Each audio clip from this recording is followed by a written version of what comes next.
हाय, hello, नमस्ते, श्री स्वामी समर्थ. कशा आहात तुम्ही सगळे? आशा करते मस्त असणार, मजेत असणार.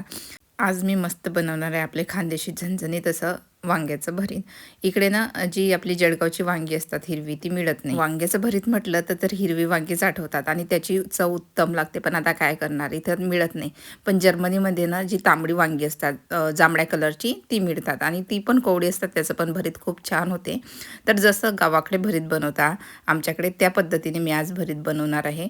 आणि त्याबरोबर बनवणार आहे मस्त मी अशा कळण्याच्या भाकरी आणि कळण्याच्या पुऱ्या. तुम्ही कधी खाल्ली आहे का कळण्याची भाकर किंवा कळण्याची पुरी? कमेंट करून नक्की सांगा. आमच्याकडे ना खूप फेमस आहे. आमच्याकडे कळण्याची भाकर आणि त्याच्यावरती मस्त ठेचा, तेल, कांदा, लोणचं तोंडी लावायला एकदम मस्त झकास असा आपला गावरान बेत होतो. तर आज मी भरताबरोबर मस्त कळण्याच्या पुऱ्या आणि भाकर पण बनवणार आहे.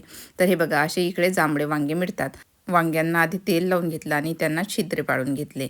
तर मी गॅसवरतीच भाजते. मोस्टली मला गॅसवरतीच भाजलेले वांगे आवडतात. गॅसवरती नाही भाजू शकले तर बेकोनमध्ये पण तुम्ही भाजू शकता. पण जे तुम्ही असं गॅसवरती भाजता ना, त्याचं चव काहीतरी वेगळीच असते. मोस्टली मला आवडत नाही बेकोनमध्ये भाजलेलं. तर 2 मी आधी भाजून घेतलेले आणि 2 आता भाजण्यासाठी ठेवलेले. अगदी 5 मिनिटात वांगे भाजून होतात आणि छान कवडी इकडे अशी वांगे मिळतात. तर सर्व 4 वांगे मी भाजून घेतलेले आहे. छोटे मीडियम साईजची होती. तर 4 वांगे मस्त मी अशी चारही बाजूने मस्त आपली होईपर्यंत भाजून घेतले. तर तुम्ही बघू शकता मी सर्व साल वगैरे काढून घेतली.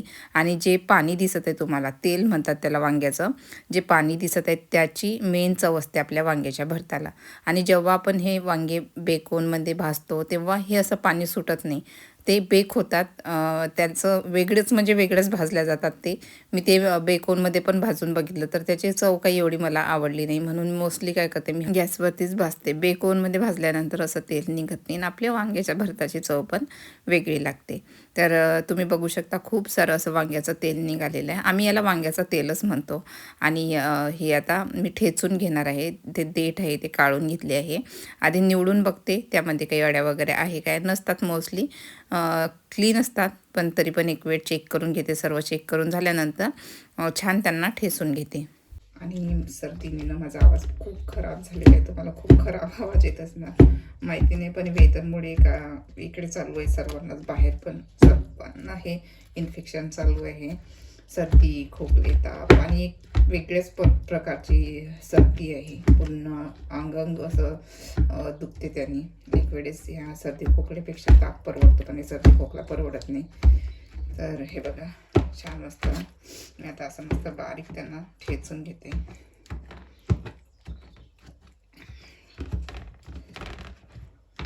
पॅन ठेवला आहे आणि त्यामध्ये तेल तापत ठेवलेलं आहे. आधी आपल्याला काय करायचं आहे, शेंगदाणे आणि खोबरं भाजून घ्यायचं आहे. भाजून म्हणजे तेलामध्ये परतून घ्यायचं आहे. तेल ठेवलेलं आहे मी फोडणी देण्यासाठी. आणि सर्व सामान जे आहे, जे आपल्याला भरतासाठी लागणार आहे ते मी आधीच कापून वगैरे चिरून बाजूला ठेवलेलं आहे. तर असे खोबऱ्याचे काप आम्ही टाकत असतो. खूप छान चविष्ट लागतात. तर बघा, खोबरं छान असं लाल होईपर्यंत परतून घ्यायचं तेलामध्ये आणि जे आपण ठेचून घेतलेलं आहे वांग्याचं भरीत त्यामध्ये टाकायचं. तर असंच आपल्याला शेंगदाणे पण परतून घ्यायचे आहे. शेंगदाणे पण छान परतून झाले की ते आपल्याला भरतामध्ये काढून घ्यायचे आहे. त्याच तेलामध्ये मी थोडीशी मोहरी टाकून घेतलेली आहे, थोडंसं जिरं टाकून घेतलेलं आहे, कढीपत्ता, त्याच्यानंतर अद्रक लसूण ठेचून घेतलेलं आहे. आणि अद्रक लसूण छान आपल्याला परतून घ्यायचा आहे. त्याचा कलर चेंज झाला की त्यामध्ये कापलेल्या हिरव्या मिरच्या टाकायच्या. आणि भरतामध्ये ना 2-3 मिरच्या थोड्या एक्स्ट्रा टाकायच्या. त्याने काय होते, भरताची चव, तिखट थोडं असलं की चव चांगली येते. तर इथं मी काय केलेलं आहे, कांद्याच्या पाती घेतलेल्या आहे. माझ्याकडे हिरव्या कांद्याची पात होती, ते घेतलेले, बारीक चिरून स्वच्छ धुवून घ्यायची, बारीक चिरून घ्यायची आणि ते छान तेलामध्ये परतून घ्यायची. कांद्याची पात जर नसेल तर एक कांदा घ्यायचा, त्याला कापून घ्यायचा बारीक आणि तो कांदा परतून घ्यायचा यामध्ये. तर आता हिवाळ्यामध्ये तर आपल्याकडे छान अशा मस्त कवड्या कांद्याच्या पाती मिळतात. उन्हाळ्याच्या मिळतात, नाही मिळत म्हणून काय करायचं, आपला साधा कांदा तुम्ही भरतामध्ये टाकू शकतात. तर इथं मी थोडासा गरम मसाला टाकलेला आहे. आपल्या घरात जो पण गरम मसाला असेल तो आपण टाकू शकतो. आता कांद्याची पात छान परतून घ्यायची मस्त तेलामध्ये. तर इथं आपली कांद्याची पात मस्त परतून घेतलेली आहे. तुम्ही बघू शकता पातीचा पण कलर चेंज झालेला आहे. नंतर आता आपण जे वांगे ठेचून घेतलेले होते ते यामध्ये टाकायचे. तर तुम्ही बघू शकता मी छान असे मस्त वांगे आधीच ठेचून घेतलेले आहे आणि तो मसाला आहे तो छान त्यामध्ये आता आपल्याला मिक्स करायचा. वांगे आणि मसाला जो कांद्याची पात वगैरे सर्व परतून घेतलेलं आहे ते मिक्स करून घ्यायचं आहे. चवीपुरतं मीठ टाकून घ्यायचं आणि एक 5 मिनिट मस्त मीडियम टू लो फ्लेमवरती आपल्याला हे भरीत जे आहे ते शिजवून घ्यायचं. कलर पण चेंज होतो आणि थोडंसं तेल वगैरे सुटते आणि शिजल्यानंतर ना मस्त चव आपल्या वांग्याच्या भरताला येते. तर तुम्ही पण नक्की करून बघा. मी आता जो मसाला आहे तो छान असा मस्त एकजीव करून घेते, मिक्स करून घेते आणि थोडीशी कोथिंबीर, चवीपुरतं मीठ व्यवस्थित टाकून 5 मिनिट मस्त आपल्याला शिजवून घ्यायचं आहे. भरीत इकडे मी शिजवण्यासाठी ठेवलेलं आहे आणि आता मी बनवत आहे. आपले जे कळण्याच्या पुऱ्या आहे त्याच्यासाठी आटा कसा बनवता ते मी दाखवते तुम्हाला. तर कळण्याच्या पुऱ्या म्हणजे त्यामध्ये काय असते, ज्वारीचं पीठ असते आणि उडीद असतो. उडीद अख्खा दळून आणलेला असतो. तर ते पीठ मिक्स करून केलं जातं. आता किती घ्यायचं तर ते पण मी तुम्हाला सांगते. आता भारतामध्ये काय असतं, आपण इझी जाऊ शकतो गिरणीमध्ये आणि दळून आणू शकतो. पण आता जर्मनीमध्ये सहसा म्हणजे मिळतच नाही, दळून आणूच शकत नाही आपण. पण काय होते, उडीद असतो ना तो इझी जातो मिक्सरवरती काढायला. तर काय करायचं, थोडेसे उडीद जे असतो आपल्याला उडीद मिळून जातो, उडदाची डाळ किंवा अख्खा उडीद पण इथं मिळून जातो इंडियन स्टोअरमध्ये. त्याला काय करायचं, थोडं भाजून घ्यायचं उडदाला आणि ते मिक्सरमध्ये काढायचं आणि बारीक चाळून घ्यायचं एखाद्या चाळणीने. तसं पीठ करून तुम्ही ठेवू शकता एखाद्या डब्यामध्ये. 3-4 2-3 महिन्यासाठी टिकतं ते, खराब काही होत नाही. तर इथं तुम्ही बघू शकता 2 भाकरीचं मी पीठ घेतलेलं आहे. अंदाजे 2 भाकरीचं पीठ घेतलेलं आहे ज्वारीचं आणि 1 भाकरीचं पीठ घेतलेलं आहे मी उडदाचं. तर हे फक्त उडदाचं पीठ आहे. आता आपल्या गावाकडे काय केलं जाते, आमच्याकडे ज्वारी आणि उडीद हे मिक्स करून दळून आणतात आणि ते पीठ घरामध्ये आरामात राहतं. आता मी इकडे तसं करत नाही, मी मिक्स करून ठेवत नाही. मी जेव्हा मला पाहिजे तेव्हा मी मिक्स करते आणि जेव्हा मी भारतात जाते तेव्हा असं फक्त उडदाचं पीठ मी दळून घेऊन येते. बऱ्याच दिवस मला टिकते.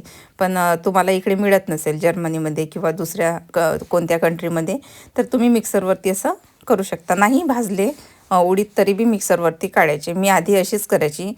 कोरोना टाईमला जेव्हा मी बरेच वर्ष घरी गेली नव्हती, भारतात जाऊ शकली नव्हती, तेव्हा मी काय करायचे, मिक्सरवरतीच काढायचे. आणि उडीदनं दळ्याला खूप हलका जातो, जास्त म्हणजे मिक्सर वगैरे असं काही खराब होत नाही. त्याच्यामुळे मिक्सर ते पण तुम्हाला भीती नाही की मिक्सर खराब वगैरे होईल का, कारण मी दळ्याची ना आधी, तर मला आरामात हे माझं दळलं जात होतं. तर मी असं 2 भाकरीचं ज्वारीचं पीठ घेतलेलं आहे आणि 1 भाकरचं मी उडदाचं पीठ घेतलेलं आहे. त्यामध्ये थोडंसं चवीपुरतं मीठ टाकून घेतलेलं आहे आणि जसं आपण चपातीला आटा बनवतो त्याच्यापेक्षा थोडा थिक म्हणजे पुरीला बनवतो तसं आपल्याला आता आटा एक मळून घ्यायचा आहे. तर मी आटा मस्त मळून घेतलेला आहे आणि आता मी पुऱ्या बनवते. एकदम आता यामध्ये ग्लुटन वगैरे काही नसतं, तर हलक्या जातात एकदम पुऱ्या बनवायला. तर छोट्या छोट्या पुऱ्या थोड्या मी बनवून घेते. तुम्ही काय करू शकता, आमच्याकडे आता गावाकडे काय केलं जातं, हे थापतात पुऱ्या अशा. तुम्ही प्लॅस्टिकच्या कागदावर पण थापू शकता किंवा पीठ टाकून असं हाताने पण थापू शकतात. जेव्हा आपण ही भाकर नवीन नवीन करायला घेतो तर काय होते, हाताला चिकटते. उडीद चिकट असतो त्याच्यामुळे आपल्याला हे व्यवस्थित भाकर करता येत नाही. तर काय करू शकता तुम्ही, एकतर लाटून पण घेऊ शकता, दुसरं म्हणजे प्लॅस्टिकच्या कागदावरती थापून पण घेऊ शकता हातावरती आणि अशी हाताने पण जशी भाकर थापतो तशी थोडं थोडं पाणी किंवा पीठ लावून तशी पण थापून घेऊ शकता. तर इथं थोड्या आता पुऱ्या बनवून घेते आणि तेल ठेवलेलं आहे, नंतर मग तळून घेते. तर तेल ठेवलेलं आहे, मस्त कळकळीत तेल गरम होऊ द्यायचं आधी आणि नंतर मग पुऱ्या टाकायच्या. कारण की या पुऱ्यांना ना तेल थोडं गरम जास्त पाहिजे असते, तेव्हा छान त्या अशा टम्म फुगतात. तर हे बघा मस्त अशी टम्म फुगलेली आहे आणि खूप छान मस्त कुरकुरीत लागतात. बऱ्याच वेळ अशा फुगलेल्या आणि कुरकुरीत राहतात ह्या आणि हेल्दीच्या हेल्दी पण आहे, कारण त्यामध्ये आपण ज्वारीचं पीठ आणि उडदाचं पीठ वापरलेलं आहे, बाकी दुसरं काहीच वापरलेलं नाही आहे.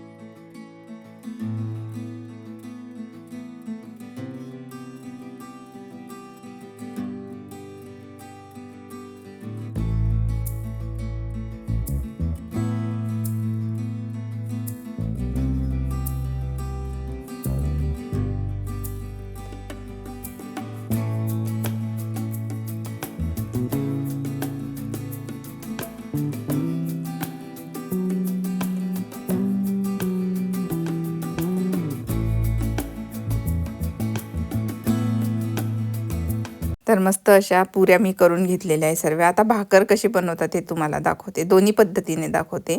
तर भाकरला जसं आपण घेतो ना पीठ, थोडंसं आटा, तसं मी घेतलेला आहे. तोच आटा जो आपण आधी भिजवलेला आहे.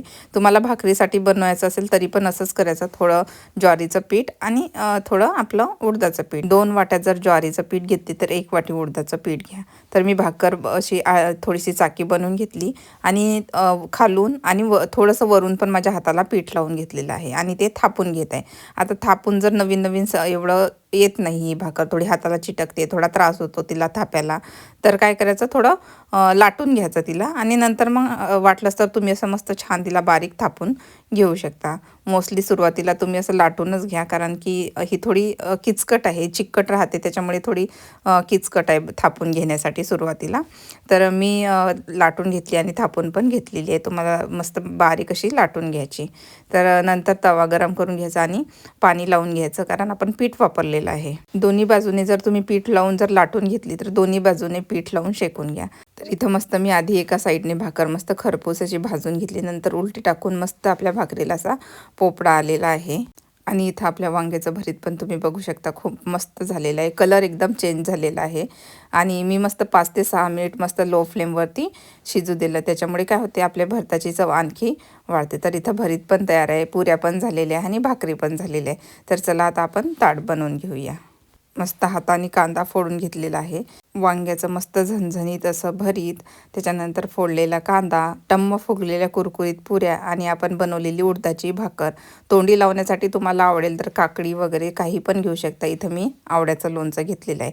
अशी मस्त आपली गावरान थाळी तयार आहे. व्हिडिओ आवडल्यास व्हिडिओला लाईक करा, चॅनलला सबस्क्राईब करायला विसरू नका. चला मग, बाय बाय.